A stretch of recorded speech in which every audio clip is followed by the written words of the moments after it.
In the quiet hours of evening, when the world outside hums with distant conversations and the soft glow of streetlights filters through curtains, some doors remain firmly closed, not out of malice, but from a deeper, unspoken need.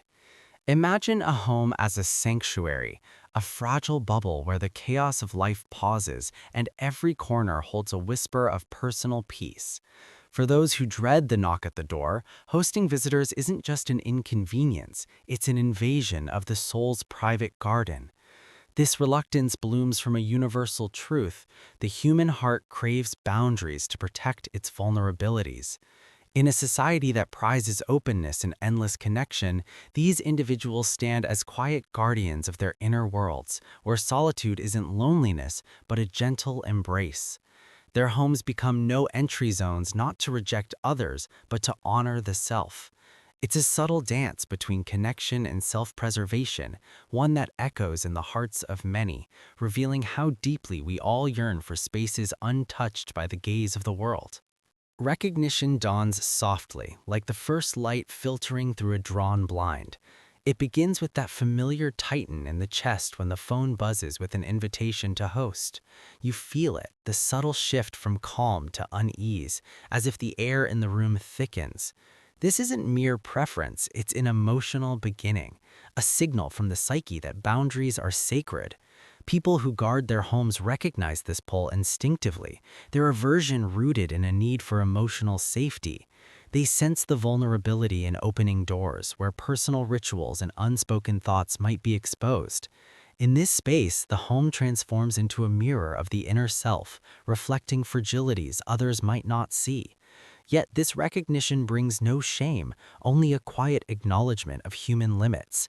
It's the starting point of understanding, where the heart whispers its truths without judgment, inviting reflection on why some souls prefer the solace of solitude over the warmth of shared company. Tracing back, the origins weave through the threads of early experiences, subtle and profound. Perhaps it stems from childhood homes where visitors brought disruption, loud voices echoing in once peaceful rooms, or the unspoken pressure to perform hospitality. These roots dig deep into the soil of attachment styles, or secure bonds foster openness, but anxious or avoidant ones build invisible walls. For many, it's the echo of past intrusions, a family gathering that left emotional exhaustion, or a friend's visit that lingered too long, blurring the lines between guest and intruder. Society's expectations amplify this, teaching that homes should be communal hubs, yet for some, this clashes with an innate wiring for introspection. The origins aren't dramatic scars, but quiet accumulations, moments when personal space felt compromised, planting seeds of resistance. In this gentle unraveling, one sees how history shapes the present, turning the home into a fortress not of stone, but of cherished autonomy. Delving deeper, psychology illuminates this pattern with compassionate clarity. Studies in environmental psychology reveal how personal space acts as an extension of the self, a buffer against overstimulation. Introverts, often drawn to solitude, experience heightened sensory processing, making social intrusions feel like emotional overload. Attachment theory echoes this. Those with avoidant tendencies prioritize independence, viewing hosting as a threat to self-reliance. Scientifically, the brain's response involves cortisol spikes during unanticipated social demands, signaling stress in what should be a haven. Yet this isn't pathology, it's a spectrum of human adaptation. Emotional intelligence recognizes it as a form of self-care, where boundaries prevent burnout. In poetic terms, it's the psyche's quiet rebellion against a world that demands constant availability. Through this lens, the aversion becomes a wise guardian, protecting the inner equilibrium that allows true connections to flourish elsewhere without forcing the home to bear the weight. Yet within this aversion lies a subtle conflict, a resistance that tugs at the heartstrings. You might feel the pull of societal norms whispering that openness equals kindness, creating an inner tug of war. They wrestle with guilt. Am I selfish for craving the solitude? This resistance manifests in excuses, delayed responses, or the quiet dread of obligation.